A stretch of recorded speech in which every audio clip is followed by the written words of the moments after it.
이 프로 뒤에 월간역학 정기구독 안내가 나옵니다. 이 프로 뒤에 월간역학 정기구독 안내가 나옵니다. 여러분 안녕하십니까. 이번에는 강원도 영월을 다녀왔습니다. 강원도 영월에는 단종능인 장능이 있고요. 그리고 단종대왕께서 귀향살이를 하던 청룡포가 있습니다. 이 두 군데를 다녀왔습니다. 먼저 단종대왕의 생일을 살펴보고 그리고 현지 다녀온 사진과 동영상을 보시겠습니다. 단종은 조선의 제6대 왕입니다. 1450년 5월 18일부터 1455년 6월 10일까지 재위했습니다. 재위 기간은 3년 1개월입니다. 그리고 단종은 세종대왕의 아들인 문종의 아들이죠. 즉 세종대왕의 장손이 되겠습니다. 단종의 생애는 너무 짧고 얼마 되질 않습니다. 그 집 가계가 복잡하기 때문에 먼저 태종 이방원부터 살펴봐야 됩니다. 태종은 부인이 10명이었고 12남 17녀를 뒀던 그런 왕이었습니다.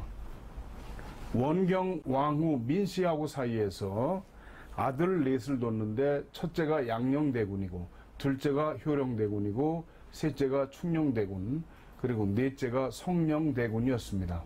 그리고 세종대왕은 8명의 부인과 18남 4녀를 뒀습니다. 정실인 소헌 왕후 심씨하고 사이에서 아들을 8명을 뒀습니다. 그 가운데 첫째 아들인 문종은 조선의 제5대 왕이죠. 1414년부터 1452년까지 살았으니까 39세에 돌아갔습니다. 재위 기간은 1450년부터 1452년 2년 4개월간 왕위에 있었습니다. 부인은 3명이었고 1남 2녀입니다. 그러니까 아들이 하나인데 이 한 사람 아들이 단종이 됩니다. 문종이 본인이 병약하고 세자가 나이가 어려요. 그래서 그 당시에 정승인 황보인, 김종서 그리고 집현전학자 성삼문, 박팽년, 신숙주 등에게 좌우에서 많이 도와줘라 해서 협찬이라고 그러죠. 좌우에서 협찬을 해달라고 유언을 남기고 죽습니다. 수영대군이 1453년 10월 10일 계유정난으로 황보인, 김종서 등을 죽이고 그 다음에 정인지, 한왁, 이사철, 박종우, 이계전, 박중손, 김효성, 권람, 홍달손, 최항, 한명회 등 37명이 정난 공신이 됩니다. 정난이라고 하는 건 원래 무슨 말이냐면 나라의 위난을 평정했다는 그런 뜻입니다. 자기들이 붙인 그런 말이죠. 그 해가 계유년이었기 때문에 계유정난이라고 그렇게 붙인 겁니다. 그 다음에 1455년 6월 10일이 되니까 한명회, 권람 등이 단종을 임금을 강박을 합니다. 그래서 수양대군에게 이양을 하고 상왕이 됩니다. 1456년 그 1년 후죠. 성삼문, 박팽년, 하의지, 이계, 유흥부, 유송원 사육신이죠. 이 사람들이 단종 복위를 도모하다가 실패하고 모두 사형에 처해집니다. 그러자 1457년 상왕에서 노산군으로 강봉이 됩니다. 왕에서 군이 된 거죠. 그리고 강원도 영월로 유배를 보내죠. 이때 따라갔던 도사가 왕방연이었습니다. 그래서 그 왕방연 씨 중에 천만리 머나먼 곳에 고운님 여유였고 물가에 홀로 앉아 뭐 하는 그런 시가 있죠. 그게 그때 돌아오면서 읊은 시라고 합니다. 그 다음에 금성대군이 경상도 순웅은 지금 경북 영주입니다. 순웅에서 단종 복위를 도모하다가 발각되어서 사사됩니다. 죽임을 당해요. 그러자 노산군에서 아예 서인으로 강등을 시킵니다. 그리고 끊임없이 압박을 가한 결과 영월 청룡포에서 단종은 목매서 자살했다고 그렇게 사서에 기록이 되어 있습니다. 왕조실록에는 그렇게 되어 있습니다. 이곳이 영월 청룡포에 있는 단종대왕이 귀환가 있던 처소입니다. 여기 보면 양쪽으로 이렇게 서재가 있고 방이 3개가 있는 그런 건물이죠. 다시 세종대왕의 아들들인데 큰아들이 문종, 둘째가 수양대군으로 왕이 됐고 셋째가 안평대군인데 단종을 복위하다가 사형에 처해집니다. 넷째 임영대군은 세조를 지지했어요. 그리고 다섯째 광평대군은 요절을 했고요. 금성대군도 단종을 복위를 시도하다가 사형에 처해집니다. 일곱째 평원대군은 요절을 했고 여덟 번째 영흥대군은 세조를 지지해서 호의호식을 했죠. 세종대왕자 태실 보시죠. 두 줄로 쭉 태가 있습니다. 총 19분의 태가 있는데요. 위에 태는 없고 기반석만 있는 데가 있죠. 이런 데는 세조가 왕위에 오르는 것을 반대하다가 죽음을 당한 왕자들이 있습니다. 안평대군 이용이라고 그랬죠. 네, 확연하게 보이죠. 안평대군 그리고 금성대군 이런 분들은 전부 다 태를 없애고 이렇게 기반석만 남아 있습니다. 그런데 왕조실록을 살펴보면 세종대왕의 형인 양녕대군 그리고 효령대군 그리고 신숙주, 정창손, 정인지, 한명회 등이 금성대군과 노산군 즉 단종을 사사토록 요청을 합니다. 이게 한두 번이 아니에요. 네, 죽여야 된다는 거죠. 양녕대군이나 효령대군은 세종의 손자니까 어떻게 되겠습니까? 자기 동생의 손자죠. 조카한테 조카의 아들 즉 동생의 손자를 죽이라고 끊임없이 요청을 하고 정인지 같은 사람도 영의정이 돼서 끊임없이 사사해야 된다고 요청을 합니다. 그때 나이들이 양녕대군은 64세였고 효령대군은 62세, 정인지도 62세였습니다. 이 사람들이 그 1년 전부터 단종이 16세였을 때부터 죽여 없애야 된다고 아주 여러 번씩 주장을 했던 그런 사람들이죠. 이 가운데 정인지는 태종 때 쓰이기 시작합니다. 그리고 세종이 신임을 해서 예조, 이조의 정랑을 지내고 집현전, 직제학, 부제학, 형조판서, 이조판서, 공조판서를 지냈습니다. 그리고 세종의 아들인 문종 2년에 병조판서를 지내고 단종 1년에는 계우정난으로 해서 좌의정까지 오릅니다. 그런 사람이 자기가 모셨던 왕을 죽여야 된다고 끊임없이 요구를 합니다. 이 정인지라는 사람은 아주 오래 살았어요. 태종 때부터 성종까지 호의호식을 했습니다. 예종 원년인 1468년에 여러분 아시죠? 남이장군, 백두산석, 마도진, 두만강수, 음마문, 남아이신 미평국이면 후세 수칭 대장부. 백두산의 바위는 칼을 갈아서 없애고 두만강의 물은 말을 먹여서 말린다. 남아가 20세에 나라를 평정하지 못하면 후세에 누가 대장부라 칭하랴. 이렇게 시를 썼던 그 남이죠. 남이를 역모로 묶어가지고 그 옥사를 치르게 됩니다. 그래가지고 남이를 찢어 죽입니다. 그리고 그 남이 장군의 어머니도 역시 찢어 죽였죠.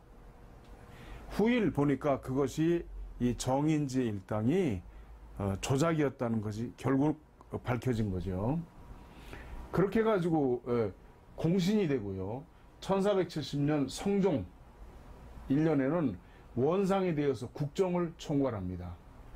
태종부터 성종까지 아주 호의호식하고 1478년 83세까지 편히 살다가 죽었습니다. 왕조실록에 보면 이렇게 되어 있습니다. 상명 6, 4사 뭐 쭉 해서 주상께서 명에서 사사라고 그랬는데 쭉 해놓고 이렇게 됩니다. 노산문지, 노산군이 그것을 듣고 자애기졸 이례장지, 노산군이 그것을 듣고 스스로 목매서 죽었으니 이해로서 장사 지냈다, 이렇게 기록이 되어 있습니다. 그런데 말이죠, 스스로 목을 매서 죽고 이해를 갖추어서 장사 지냈다고 하는 이 말이 사실인지 보겠습니다. 근데 이런 기록이 있습니다. 금보도사 왕방연이 사약을 받들고 영월에 이르러 감히 들어가지 못하고 머뭇거리고 있으니 나장이라고 하는 건 그 밑에 있는 부장이죠. 나장이 시각이 늦어진다고 팔을 굴렀다. 도사가 하는 수 없이 들어가 뜰 가운데 엎드려 있으니 단종이 나와서 온 까닭을 물었다. 도사가 대답을 못하였다. 자기가 섬기던 왕이니까 차마 죽이러 왔다고 얘기를 못하고 있는 거죠. 통인 하나가, 통인이라고 하는 것은 지방에서 아주 하급 관리 이속에 속하는 사람입니다. 그런데 왕조실록에 보면은 그 근처 관리들을 통해서 노산군을 철저히 감시하라고 하는 그 지시가 내려간 게 보입니다. 그러니까 통인이 노산군을 주변에서 전부 다 모시고 있지만 사실상 감시하는 거죠. 그런데 통인 하나가 항상 노산을 모시고 있었는데 스스로 자기가 죽여주겠다 해가지고 자청하고 활줄에다가 긴 노끈을 이어서 의자에 앉게 하고 앉은 좌석 뒤에 창문으로 그 끈을 잡아당겼다, 그 말입니다. 그때 단종의 나이가 17세였다. 9구멍에서 피가 흘러 즉사하였다. 시녀와 시종들이 다투어 거울 동강에 몸을 던져 죽어서 둥둥 뜬 시체가 강에 가득하였고, 노산이 해를 입자 명하여 강물에 던졌는데, 아까 뭐라고 그랬습니까? 예를 갖추어 장사 지냈다 그랬죠? 근데 천만의 말씀, 강물에 던졌어요. 옥체가 둥둥 떠서 빙빙 돌아다니다가 다시 돌아오곤 하는데 개날프고 고운 열 손가락이 수면에 떠 있었다. 아성잡설 그리고 축수록에 있는 내용입니다. 그 다음에 영남야언과 병자록에 이런 말이 있습니다. 호장 어몽도가 통곡하면서 관을 갖추어 이튿날 아전과 백성들을 거느리고 군 북쪽 오리되는 동울지에 무덤을 만들어서 장사 지냈다 한다.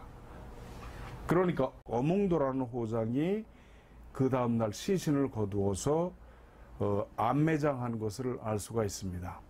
그 어몽도를 기리는 정여각입니다. 어몽도 정여각. 이 비각은 어몽도의 충절을 후세에 알리기 위해 영조 2년에 세운 것이다. 충신 어몽도가 영월 호장으로 있을 때 단종이 노산군으로 강복 유배되어 관풍현에서 1457년 12월 24일 조정에서 내려진 사약을 받고 승하하여 그 옥체가 강물에 버려지자 단종의 시신을 거두는 자는 삼족을 멸한다는 어명에도 불구하고 가족과 함께 단종의 시신을 암장하여 충신으로 추앙받고 있다. 네. 이렇게 어몽도 정여각 앞에 기록이 있습니다. 그리고 낙촌비각이라고 해서 이 비각은 박충원의 충신됨을 후세에 널리 알리기 위해 1973년에 세운 것이에요. 네, 충신 박충원은 중종 26년 문과에 급제하고 사후에 문경공이란 시호를 받았습니다. 중종 11년 노산묘를 찾으라는 어명에 의해 찾아 취재하였으나 그 후 방치되었던 묘를 중종 36년 영월군수로 부임한 박충원의 현몽에 의해 봉축하고 전무를 갖추고 제문을 지어 취재하였다, 이렇게 되어 있습니다. 그런데 말이죠, 세조는 정작 자기 아들에 대해서는 어떤 생각을 가졌었을까요? 세조 3년 7월 27일 무자일에 보면 세자 미령, 세자가 편치가 않으니 소 영의정 정인지 우의정 강맹경 좌찬성 신숙주 병조판서 홍달손 지중추원사 양정 급 승지 의약. 세자가 편치한 자 영의정 정인지와 우의정 강맹경 좌찬성 신숙주 익숙한 이름들이죠. 병조판서 홍달손 지중추원사 양정과 승지들을 모두 모아놓고 의약, 약에 대해서 의논을 합니다. 자기 아들에 관해서는요. 그리고 7월 28일 기축일에 보면 이 세자 병취 승 21인 경외로하. 세자가 병이 있자 승려 21인을 모아서 경외로하라에서 설 공작제를 열었어요. 공작제라고 하는 것은 불교 의식으로 완전히 구병 의식이죠.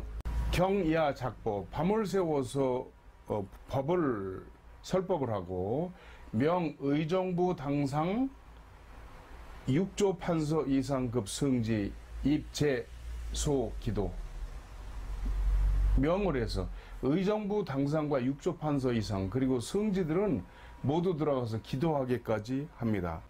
8월 2일 계사일에는 월간역학 정기구독 안내입니다. 월간역학은 1990년 7월에 제가 창간을 해서 지금까지 32년을 매월 발행해 오고 있습니다. 저희가 정기구독 1만 부 돌파를 목표로 이렇게 사은 행사를 합니다. 월간역학 한 달분은 9,500원입니다.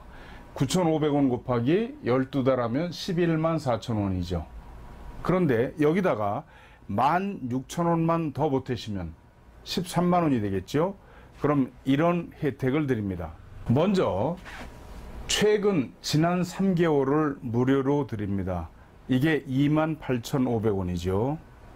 그리고 국내에서 저희가 순국산 황동으로 만든 수맥 탐지봉 한 세트 6만 원입니다. 이것도 드립니다.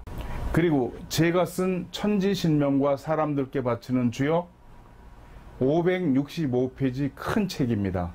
38,000원입니다. 이것도 드립니다. 그러면 주역 38,000원, 월간역학 3개월분 28,500원, 또 수맥탐지봉 6만원 하면 사은품 합계가 126,500원입니다. 126,500원어치 사은품을 즉시 택배로 보내드리고 나머지 3,500원을 가지고 1년간 보시는 셈이 됩니다. 저희 전화번호하고 같습니다. 하나은행 02-2264-0258 그리고 천사 1004 한국역학협회로 13만원 입금하시고 전화번호 02-2264-0258로 주소 성함 불러주시면 사은품은 즉시 택배로 보내드리고 앞으로 1년간 월간역학을 꾸준히 보내드리겠습니다. 널리 알려주셔서 큰 도움이 되시기 바랍니다.